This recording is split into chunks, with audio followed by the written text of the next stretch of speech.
Hola, estamos siguiendo nuestro estudio en las veces que Dios nos dice a través de toda la Biblia, muchas veces y de muchas maneras, no temas, no tengas miedo.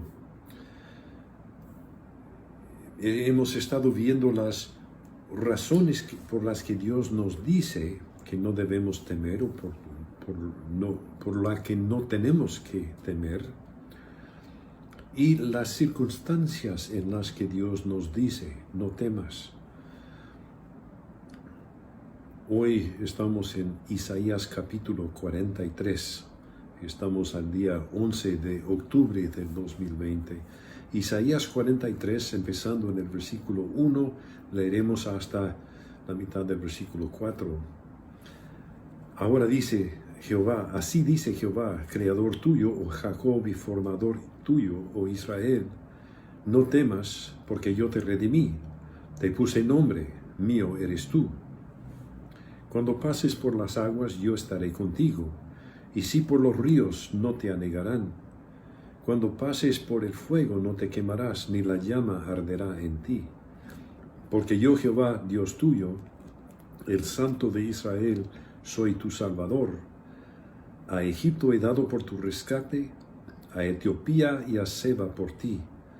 Porque a mis ojos fuiste de gran estima, fuiste honorable, y yo te amé.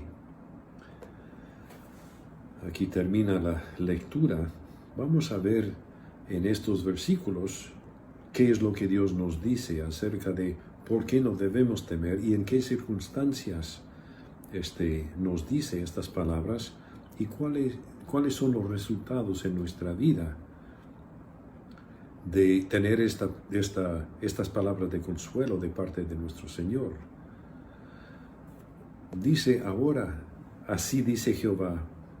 El profeta Isaías habla por inspiración del Espíritu Santo y habla las palabras que Dios le da. Así dice Jehová, creador tuyo, oh Jacob, y formador tuyo, oh Israel. Hemos visto en otras ocasiones cómo Dios tiene dos nombres por una misma persona. En este caso, Jacob e Israel son dos nombres por un solo hombre. Jacob en hebreo significa el que toma del calcañar o el que toma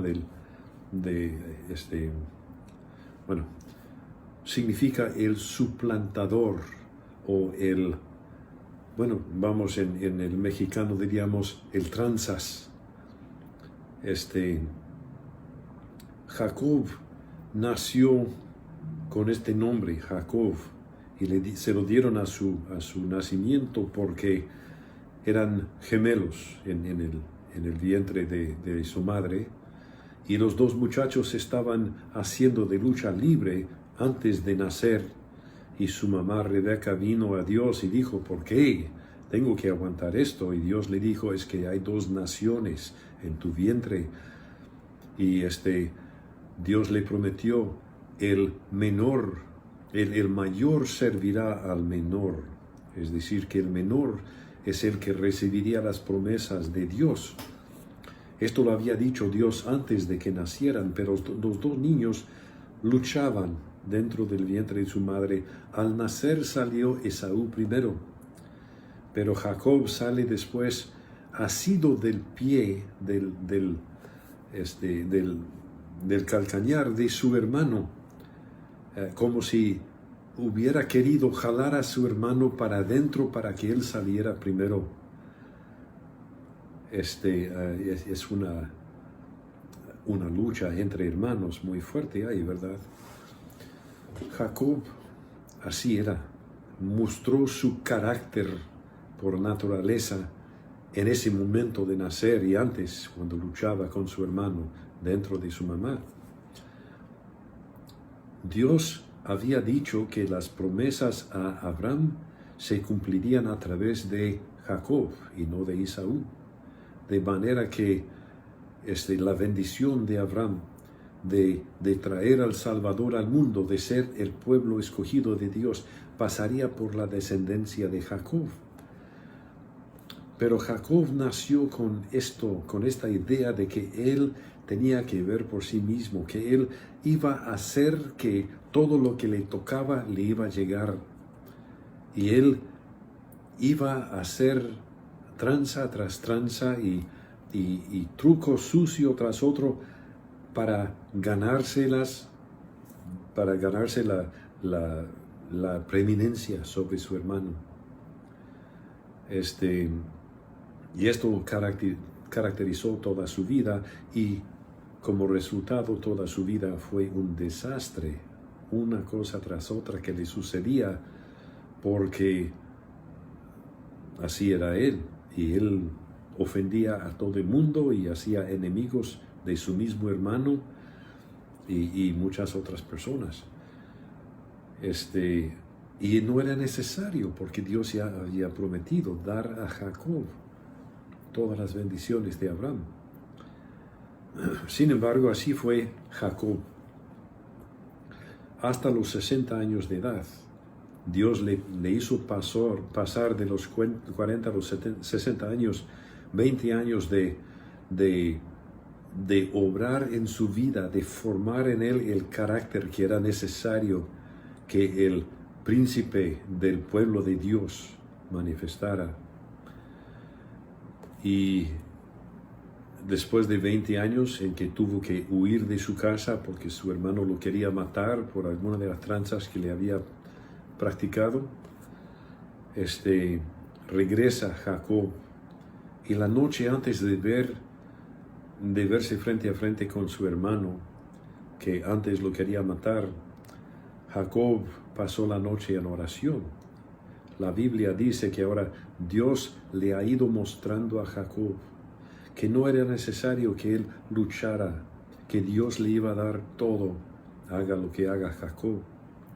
Y al fin Jacob casi lo había aprendido, pero esa noche, que fue la noche culminante de la escuela del carácter de Dios en la vida de Jacob, el Señor mismo apareció en forma humana y luchó, hizo la lucha libre ahí con Jacob. La oración tomó la forma de una lucha física, tan física que Jacob terminó con una cadera descoyuntada, de manera que él caminaba cojeando de ese lado el resto de su vida. A mí me encanta esto, que nuestro Señor, en una de las veces en el Antiguo Testamento, cuando Cristo aparece antes de su encarnación, lo cual nos enseña que Cristo es Hijo de Dios e Hijo de hombre desde la eternidad, porque Él nació en cierto momento de la historia de una mujer, de la Virgen María, y tomó así en ese momento la naturaleza humana en la concepción dentro del vientre de María. Pero ya que Él es Dios eterno y Cristo es uno solo, no podemos separar entre Cristo el hombre y Cristo Dios. La naturaleza humana de Cristo, incluyendo su cuerpo físico, toma los atributos de la divinidad. Lo llamamos la comunicación de atributos, que Cristo desde la eternidad tiene un cuerpo humano, porque Él es Dios eterno y todo lo que es Él es Dios eterno, inclusive su cuerpo humano. De manera que a veces, a través de todo el Antiguo Testamento, cuando Cristo aparece en el libro de Génesis, dice que Dios salía a caminar con Adán y Eva en el huerto de Edén. Pero si Dios es espíritu y un espíritu no tiene cuerpo, ¿cómo es eso? Que Cristo aparecía, Dios Hijo andaba con Adán y Eva en el huerto de Edén. Y hay otras ocasiones en el Antiguo Testamento de las que podemos hablar, pero en esta ocasión Cristo aparece físicamente y lucha con Jacob. Ahora, siendo Dios, Él pudo haberle aplastado a Jacob en cualquier momento. Y en cierto momento dice la Biblia que el Señor le asió de la pierna, del muslo, de manera que lo tenía descoyuntado, y Jacob seguía luchando. Y al fin el Señor le dice: suéltame ya. Y Jacob dice: no te voy a soltar. Entonces le arranca la cadera y la descoyunta y le dice: ¿cuál es tu nombre? ¿Cómo te llamas?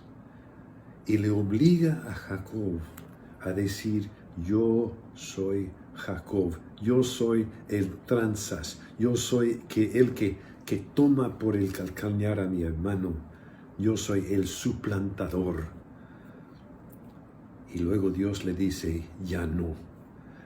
Desde este momento te cambio el nombre y ahora tu nombre es Israel, que quiere decir el que lucha con Dios y es victorioso.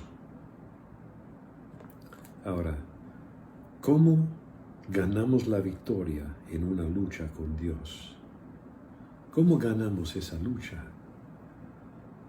Dios le mostró a Jacob que él tenía el poder de arrancarle una pierna si él quisiera hacer eso. Pero no lo hizo, ¿verdad? Es como cuando un padre hace las luchas con su hijo de 2 años. No le quiere hacer daño, no le quiere lastimar. Está haciendo la lucha porque ama a su hijo. Y ese contacto es agradable. Le muestra a Jacob que él tenía el poder de destruirlo en cualquier momento, pero no lo había hecho.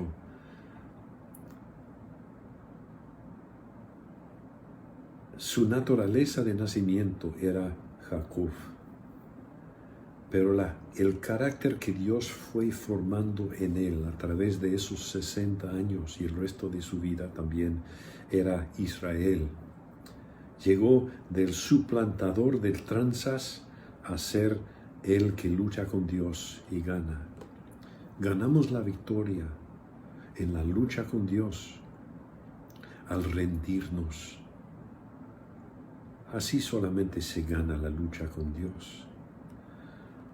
Y así fue en la vida de Jacob. Él descubrió que al rendirse ante Dios, él ganaba. Y así es siempre. Así que dice: creador tuyo, oh Jacob, y formador tuyo, oh Israel. Todos nosotros nacemos Jacob. Todos nosotros nacemos en rebelión contra Dios, queriendo ser nosotros los que tomamos las decisiones y determinamos el curso de nuestra vida. Y Dios se pone a trabajar en cada uno de nosotros en nuestra vida y formar en nosotros el carácter de Israel. Formar en nosotros las características personales de Cristo, el fruto del Espíritu que aparezca en nosotros, que nos vuelve a formar a la imagen de Cristo. Así que nosotros nacemos Jacob y Dios forma en nosotros Israel. Luego dice: no temas, Jacob, Israel, porque yo te redimí, te puse nombre, mío eres tú. Le dice: no temas, y luego le da 3 motivos por no temer. Primero dice: no temas porque yo te redimí. Pues sabemos lo que es la redención, ¿verdad? La redención es comprar algo que alguna vez era tuyo, pero que tú perdiste el control de ello, tú perdiste la posesión de esa cosa tuya. No pudiste pagar la renta de tu casa, así que llevaste esa nueva tele que compraste al Monte de Piedad y se lo vendes ahí a una fracción de su valor para poder pagar la renta. Pasan los meses y estás pagando nomás los intereses para no perder aquello, pero llega el momento cuando te llega más dinero, te llega la quincena o te llega la Navidad o lo que sea y ahora puedes volver a comprar tu televisión. Quizá la tele vale, no sé, 15,000 pesos. La vendiste en 3,000. Ahora tienes que pagar 1,200. Perdón, 12,000 para sacar esa tele del Monte de Piedad. Pues así funciona. Pero redimes lo que habías perdido. Todos nosotros nos vendimos barato al pecado. Nosotros mismos nos vendimos.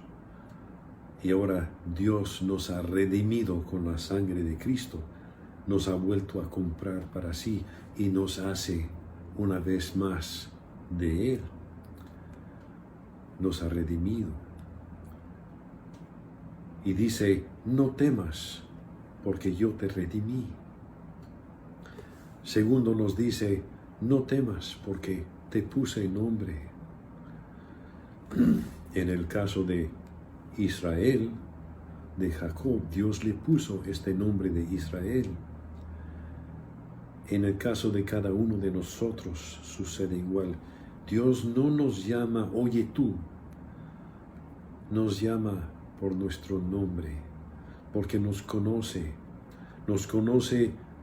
todo, no solamente sabe nuestro nombre, Él nos conoce por dentro. Y Él conoce todos nuestros pensamientos y lo que hacemos a escondidas que nadie más puede ver. Y aún así nos ama. Y aún así te llama por tu nombre. Cuando escuchas el Evangelio y respondes, no es que Dios llama a un montón de gente, una bola de extraños. Te habla a ti, a tu corazón, personalmente, por nombre te llama y dice tú, hijo mío, ven. Cuando Dios dice, yo te puse nombre, nos dice que yo te conozco por tu nombre. No temas, porque yo te puse nombre.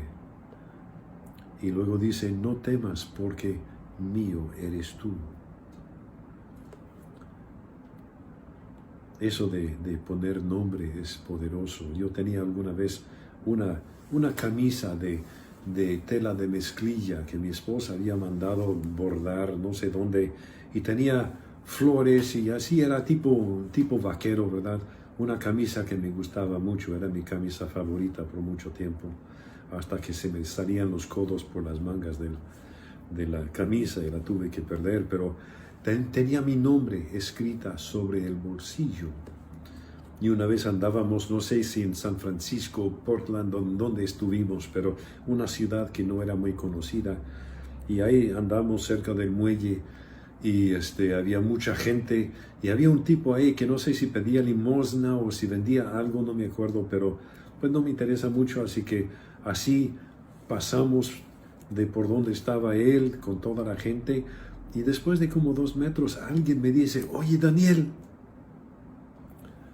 Y yo sorprendido volteé para ver quién en esta ciudad extraña me conocía por nombre. Y pues era el mismo tipo que habíamos pasado ahí. Él leyó mi nombre de la camisa y lo empleó y me llamó por mi nombre. La verdad es que funcionó muy bien porque ya para cuando me di cuenta lo que había hecho, que nada más había leído mi nombre de la camisa y no me conocía de nadie, ya para entonces estuvimos en una conversación. No es tan fácil desprenderse cuando ya estás platicando con la persona.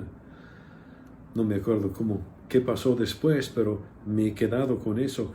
Usar tu nombre es algo muy poderoso y Dios nos llama por nombre. Y después dice, no temas, porque mío eres tú. Es una cosa que todos hemos sido creados por Dios. Es otra cosa que después de redimirnos, de llamarnos por nuestro nombre, Dios nos dice, mío eres tú. La Biblia dice que nosotros, al ser bautizados hacia dentro de Cristo, es lo que dice en el griego, yo te bautizo en el nombre del Padre, del Hijo, del Espíritu Santo. En el griego dice, te bautizo hacia adentro del nombre del Padre y del Hijo, del Espíritu Santo. Hemos sido bautizados hacia adentro de Cristo, hacia adentro de la muerte de Cristo, hacia adentro de su resurrección.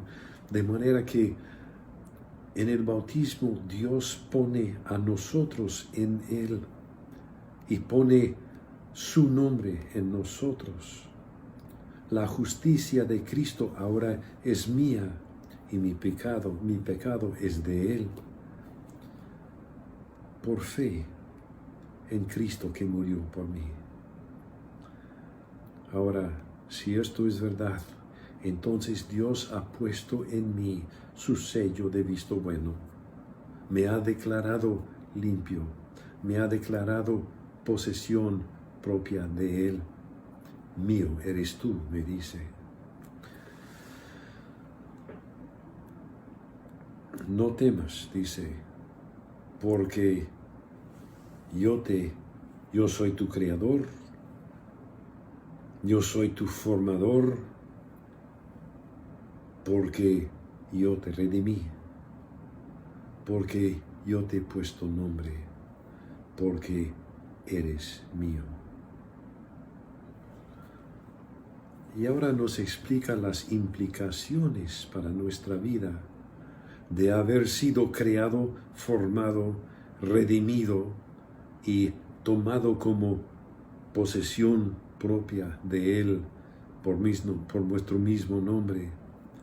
En el versículo 2 dice, cuando pases por las aguas, yo estaré contigo, y si por los ríos, no te anegarán.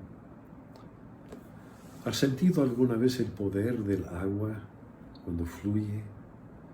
Nadando en el mar, el mareo te puede llevar lejos de la tierra y es imposible regresar a menos que sepas las técnicas para nadar paralelo a la tierra hasta salir de ese movimiento del agua. En mi vida ha habido varias veces cuando nadando en un río o en un arroyo, el agua me ha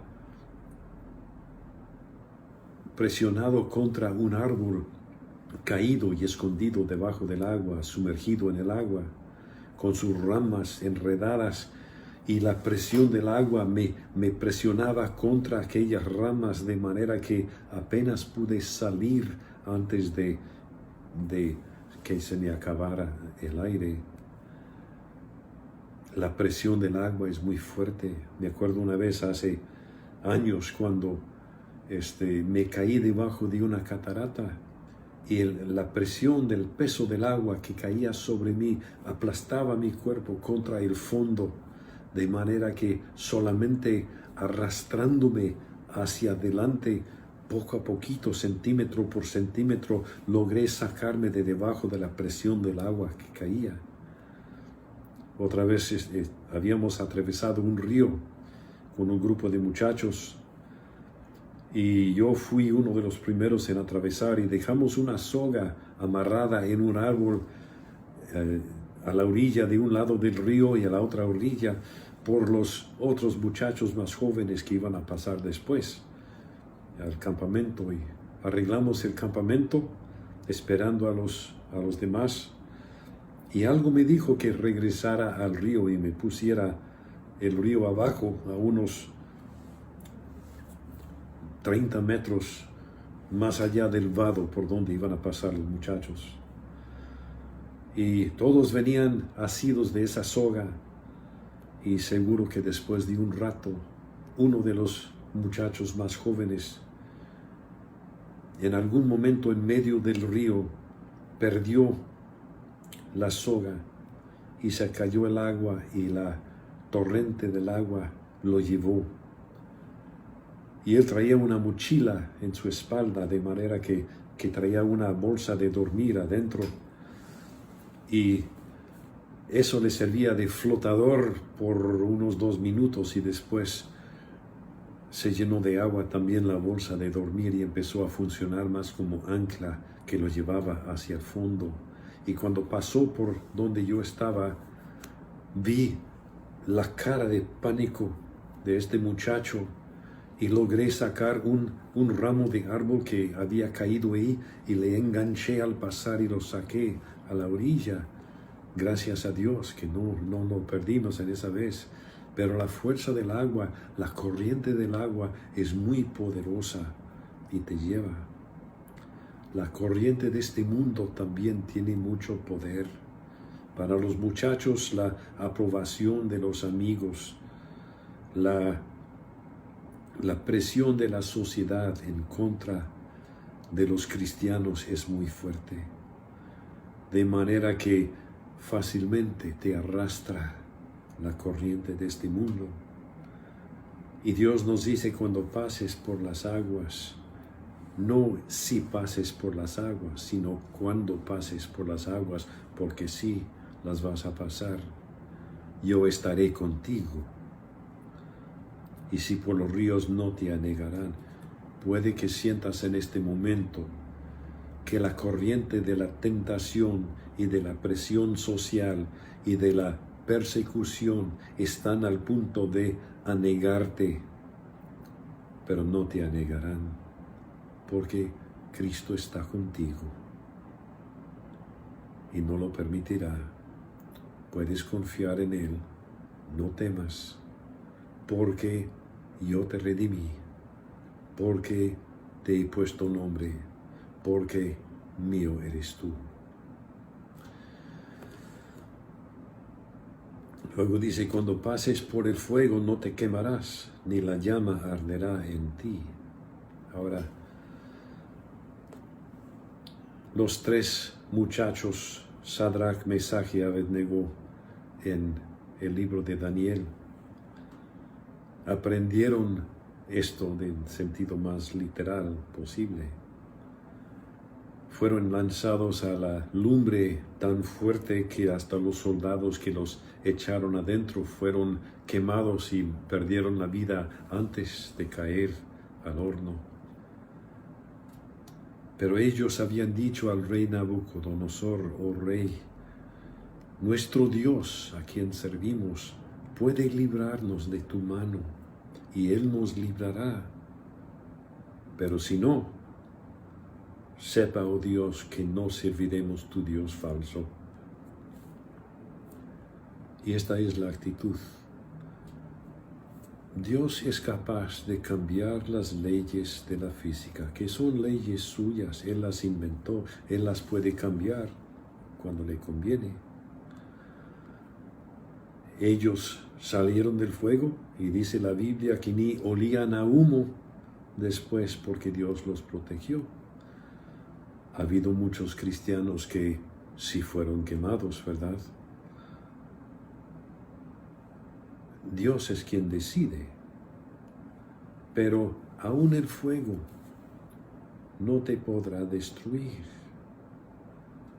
Aunque seas quemado vivo, no te podrá hacer daño a la luz de la eternidad. Cristo dijo, no temas el que te puede matar el cuerpo y después no puede hacer nada. Teme más bien al que después de quitarte la vida física te puede echar el alma en el infierno. Y así dijeron estos muchachos, nosotros temeremos a nuestro Dios. Y Él, que tiene el poder de echarnos al infierno, es nuestro Padre, es nuestro Dios. Él es el que dice, no temas porque yo te redimí, te puse nombre, mío eres tú. Así que podemos confiar en Él y eso nos quita el miedo. Haz lo que tú quieras hacer, nosotros no te temeremos. pondremos nuestra confianza en Dios. No sé por qué estás pasando tú en estos días. Cada uno es diferente, cada uno tenemos nuestra propia historia. Algunos están enfrentando una lumbre como si fuera de tentación o de persecución o de tribulación en esta vida. Puede ser enfermedad, puede ser el virus, puede ser la oposición de la sociedad, puede ser la traición de tus amigos. Y siente como fuego, ¿verdad? Y amenaza con destruirte. Dios es el que manda. Él es el Señor. Él te ha prometido cuando pases por el fuego no te quemarás, ni la llama arderá en ti. Ahora, hay veces cuando Dios por sus propios motivos no quita de nosotros la tribulación, nos deja pasar por ella. Otras veces Él en su bondad nos da la sanidad, el milagro, lo que sea que nos hace falta, aunque tenga que suspender las leyes de la física que Él mismo ha creado. Y lo hemos visto muchas veces. Pero sea como sea, tenemos la promesa del Señor, esa lumbre no te destruirá, no te quemará. En comparación con la eternidad, tú saldrás limpio de esto, ni olerás a humo cuando termines esto. Versículo 4, porque a mis ojos fuiste de gran estima, fuiste honorable y yo te amé. Dios nos dice, no temas. Te creé, te he formado, te he redimido, te llamo por tu nombre, eres mío, y fuiste a mis ojos de gran estima, fuiste honorable, no porque eres tan honorable, sino porque Cristo nos ha dado su misma justicia al tomar sobre sí nuestro pecado. Y somos honorables a sus ojos por causa de Él. Y nos ha amado. Y por esto, pase lo que pase en esta vida, no tenemos por qué temer. Los muchachos hebreos en el horno del rey Nabucodonosor no sabían al entrar si Dios les iba a salvar físicamente, suspendiendo por un milagro la lumbre en su caso o no. Pero confiaban en Dios, diciendo, nuestro Dios nos puede librar de tu mano, y lo hará. Pero si no, seguiremos confiando en Él, porque ellos tenían la vista puesta en la eternidad. Sabemos que venga lo que venga en esta vida, Dios sigue siendo el Señor. Nuestro Señor nos sigue amando, nos sigue llamando por nuestro nombre. Sigue diciéndonos, mío eres tú, no temas. Señor, te pedimos ahora que tu palabra sea escrita, grabada en nuestro corazón, de manera que en el momento cuando nos hace falta tu Espíritu Santo nos recuerde de estas palabras y las aplique en nuestra vida. Señor, esperamos en ti y en tus promesas. Gracias por estas bellas promesas en el nombre de Cristo.